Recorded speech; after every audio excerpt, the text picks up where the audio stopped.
ഉരുൾപൊട്ടൽ ദുരന്തബാധിതർക്ക് വീട്ടുപകരണങ്ങൾ ഉൾപ്പെടെ നൽകി താൽക്കാലിക പുനരധിവാസം ഉറപ്പാക്കുന്നതിന് സർക്കാർ തലത്തിൽ ഒരുക്കങ്ങൾ പുരോഗമിക്കുകയാണ്.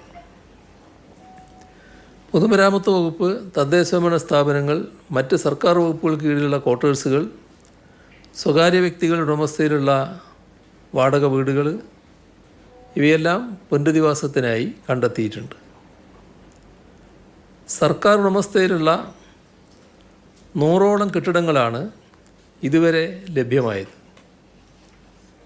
വിവിധ തദ്ദേശഭരണ സ്ഥാപന പരിധികളിലെ സ്വകാര്യ വ്യക്തികളുടെ ഉടമസ്ഥയിലുള്ള 253 കെട്ടിടങ്ങൾ വാടക നൽകി ഉപയോഗിക്കാനായി കണ്ടെത്തിയിട്ടുണ്ട്.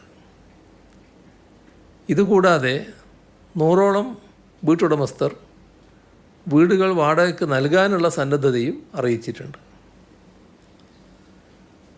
താൽക്കാലിക പുനരധിവാസത്തിനായി ഹാരിസൺ മലയാളത്തിലെ തൊഴിലാളി യൂണിയനുകൾ ഇപ്പോൾ നൽകാൻ തയ്യാറായിട്ടുള്ള 53 വീടുകളും നൽകാമെന്നേറ്റ ബാക്കി വീടുകളുടെയും ഭദ്രതയും നടത്തിപ്പും സംബന്ധിച്ച് റിപ്പോർട്ട് നൽകാൻ ആവശ്യപ്പെട്ടിട്ടുണ്ട്.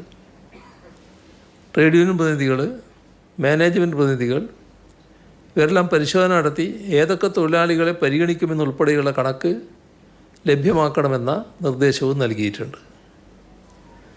താൽക്കാലിക പുനരധിവാസം ഉറപ്പാക്കുമ്പോൾ മേപ്പാടി, മുപ്പൈനാട്, വൈത്തിരി, കൽപ്പറ്റ, മുട്ടിൽ, അമ്പലവയൽ ഇത്രയും തദ്ദേശഭരണ പരിധിയിലുള്ള പൂർണ്ണ സജ്ജമായ വാസസ്ഥലമാണ് ഉദ്ദേശിക്കുന്നത്.